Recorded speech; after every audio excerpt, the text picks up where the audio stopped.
Iran ने पिछले कुछ सालों में वो कर दिखाया है जो कोई और मुस्लिम देश नहीं कर पाया। फिलिस्तीनी मुसलमानों की बात हो या फिर अमेरिका के बढ़ते वर्चस्व को रोकना हो, एक नाम जो हर जगह सुनाई देता है वो है ईरान का। पिछले एक दशक में ईरान ने शौर्य और बलिदान की ऐसी गाथाएं लिखी हैं कि हर कोई हैरान है। शिया और सुन्नी का मतभेद बुलाकर ईरान ने जिस तरह से सुन्नी संगठनों और देशों का साथ दिया है, उसकी मिसाल इतिहास में नहीं मिलती। अमेरिकी राष्ट्रपति जिमी कार्टर कहा करते थे कि अमेरिका के दो बच्चे हैं, एक सऊदी अरब और दूसरा ईरान। लेकिन अगर आज के परिप्रेक्ष्य में देखा जाए तो अमेरिका के एक बच्चे ईरान ने बगावत कर दी है। 1979 की क्रांति में आयतुल्लाह खुमैनी ने अमेरिका को शैतान क्या कहा कि वहां के लोगों ने पलटकर दोबारा अमेरिका की तरफ नहीं देखा। आज 40 साल बीतने के बाद भी ईरान अमेरिका को अपना सबसे बड़ा दुश्मन मानता है और इस दुश्मनी की वजह बस एक है और वो है इस्लाम।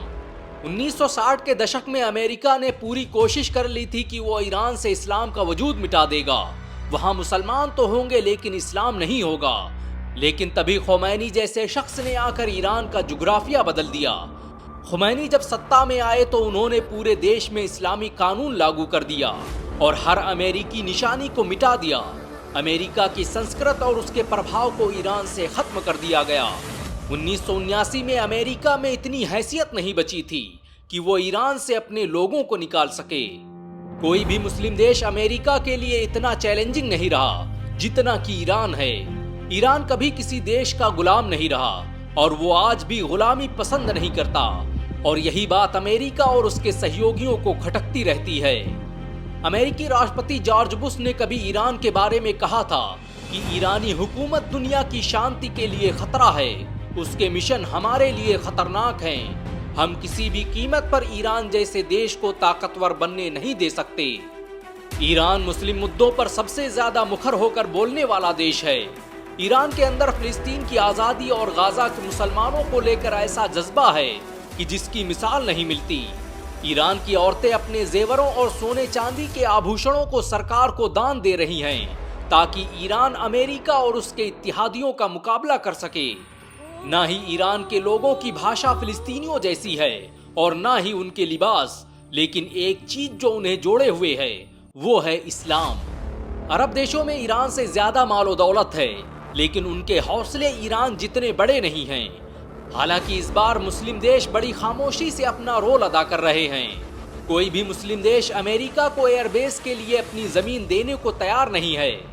अमेरिकी खुफिया एजेंसी तो इस बात का भी दावा कर रही है कि सऊदी अरब, ईरान, तुर्की और दूसरे देश एकजुट होकर अमेरिका के खिलाफ साजिश रच रहे हैं। वो सिर्फ दिखावे के लिए तटस्थ हैं, क्योंकि गाजा पिछले 1 सालों से जो इतनी लंबी जंग लड़ रहा है वो बगैर मुस्लिम देशों की मदद से मुमकिन ही नहीं है।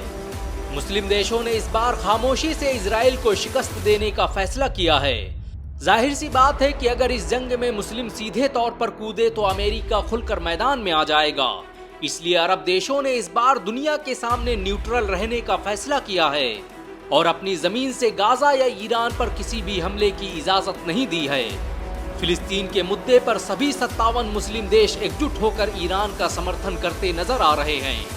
आज सऊदी अरब से लेकर कतर, मिस्र, जॉर्डन सहित दुनिया का हर मुस्लिम देश ईरान के साथ खड़ा नजर आ रहा है। इराक, सीरिया, तुर्की जैसे देश सीधे तौर पर ईरान को सपोर्ट करते रहे हैं। 2020 में अमेरिका ने जब ईरान के जनरल कासिम सुलेमानी को मार गिराया था, तब मलेशिया के प्रधानमंत्री महातिर मोहम्मद ने पूरी दुनिया के मुसलमानों को मुखातिब करते हुए कहा था कि अब वक्त आ गया है कि सभी मुस्लिम देश मुत्तहिद हो जाएं, क्योंकि अगर अब भी हम मुत्तहिद नहीं हुए तो बहुत देर हो जाएगी।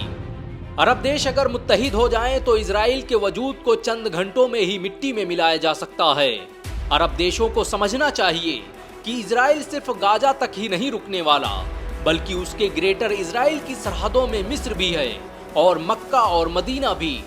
इजराइल की स्थापना करने वाले यहूदी थियोडोर हेजल ने कभी लिखा था कि इजराइल तब तक मुकम्मल नहीं होगा जब तक उसकी सरहदों में इराक, ईरान, मिस्र, जॉर्डन और सऊदी अरब ना शामिल हो जाएं। इजरायली पत्रकार एवी लेप्किन लिखता है कि एक दिन आएगा जब हमारी सरहदें लेबनान से लेकर सऊदी अरब के सहराओं तक और बहरे रोम से लेकर नहरे फिरात तक फैली होंगी। लेबनान को इजराइल की सुरक्षा की जरूरत है और हम मक्का मदीना और तूर सीना पर भी कब्जा करेंगे। अरब देशों को समझना चाहिए कि ये जंग इजराइल गाजा या इजराइल ईरान की नहीं, बल्कि इजराइल और पूरी उम्मत मुस्लिमा की है। जो देश आज खामोश बैठे हैं, ये आग उनके घरों तक भी पहुंचने वाली है। इजराइल के विजय रथ को रोकने में जो देश सबसे बड़ा किरदार निभा रहा है, उसका नाम ईरान है। ईरान के मिलिशिया ग्रुप आज इजराइल की रातों की नींद हराम कर चुके हैं। ईरान की पहुंच इजराइल की खुफिया एजेंसी मोसाद तक हो चुकी है और ये कारनामा ईरान के अलावा कोई और मुस्लिम देश नहीं कर पाया है। पिछले 2 दशकों में ईरान अकेला देश है जिसने इजराइल पर हमला करने की हिम्मत दिखाई है। इससे पहले सद्दाम हुसैन ही थे जिन्होंने अपनी स्कड मिसाइल से इजराइल की धरती हिला दी थी। ईरान जिस मजबूती से फिलिस्तीन के मुसलमानों का साथ दे रहा है, वो इतिहास के सुनहरे पन्नों में लिखे जाने के काबिल है। आज अगर गाजा के मुसलमान इतनी लंबी जंग लड़ रहे हैं, तो उसके पीछे सबसे बड़ा हाथ ईरान का है। यहया सिनवार ने कभी ईरान के बारे में कहा था कि ईरान अगर हमारा साथ न देता तो हमारे पास हमारी मिसाइल क्षमता न होती। 2020 में भी इस्माइल हानिया ने ईरान का माली और फौजी मदद करने के लिए शुक्रिया अदा किया था। ईरान के सर्वोच्च नेता अली खामनेई पहले ही कह चुके हैं कि उनका मकसद बस एक ही है और वो है इजराइल को दुनिया के नक्शे से मिटा देना। हसन नसरुल्लाह की मौत के बाद जब पूरी दुनिया में अली खामनेई के छिपने की बातें चल रही थी, तब 85 साल का ये बुजुर्ग मर्दबा कमाल अपने एक हाथ में बंदूक लेकर तेहरान की जामा मस्जिद के मिंबर पर खड़ा हुआ और अमेरिका की आंखों में आंखें डालकर कहा कि हम इजराइल को खत्म करके ही दम लेंगे। ईरान ने अगर ये बात कही है तो उसके पीछे कोई तो वजह होगी, क्योंकि ईरान के बारे में कहा जाता है कि ईरान सियासत की कालीनें बुनता है।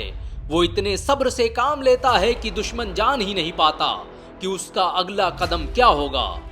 ईरान आज 57 मुस्लिम देशों में एक अलग पहचान बना चुका है। फिलिस्तीन के मुद्दे पर दुनिया के हर कोने से ईरान को समर्थन मिलता दिखाई दे रहा है और ये उसकी वैश्विक शक्ति को दर्शाता है। पिछले दिनों ईरान ने इजराइल पर 200 रॉकेटें दाग दी थी, लेकिन इजराइल की हिम्मत नहीं कि वो ईरान पर डायरेक्ट हमला कर सके। ईरान आज पूरी दुनिया के मुसलमानों का हीरो बन चुका है। फिलिस्तीन को बचाने की जद्दोजहद में गाजा के मुसलमानों के बाद जिस देश ने सबसे ज्यादा नुकसान उठाया है, उसका नाम ईरान है। लेबनान में लड़ने वाले सिपाही हों या फिर हमास के लीडर, हर किसी को ईरान का समर्थन हासिल रहा है। अरब और ईरान में बरसों से वर्चस्व की लड़ाई चलती रही है, लेकिन इस बार सऊदी अरब ने भी साफ कर दिया है कि वो अपनी जमीन का इस्तेमाल ईरान के खिलाफ नहीं होने देगा। अगर मुस्लिम देश इसी तरह ईरान का साथ देते रहे और एकजुट होकर फिलिस्तीन के मुसलमानों की हक की लड़ाई लड़ते रहे, तो वो दिन दूर नहीं जब फिलिस्तीन के मुसलमान आजादी से मस्जिद अक्सा में नमाज पढ़ सकेंगे। ईरान ने अपनी ताकत और सत्ता के दम पर साबित कर दिया है कि दुनिया झुकती है, झुकाने वाला चाहिए। लोग आपकी बात को मानते हैं, बात मनवाने वाला चाहिए। ईरान आज दुनिया के सभी मुसलमानों के लिए गर्व का विषय बन चुका है। वैसे ईरान के बारे में आपके क्या विचार हैं, नीचे कमेंट में जरूर बताएं। क्या आप ईरान को एक ताकतवर देश मानते हैं? अगर हाँ तो वीडियो को लाइक और शेयर जरूर करें। ऐसी और वीडियो को देखने के लिए हमारे चैनल को सब्सक्राइब करें, बेल आइकन जरूर दबाएं।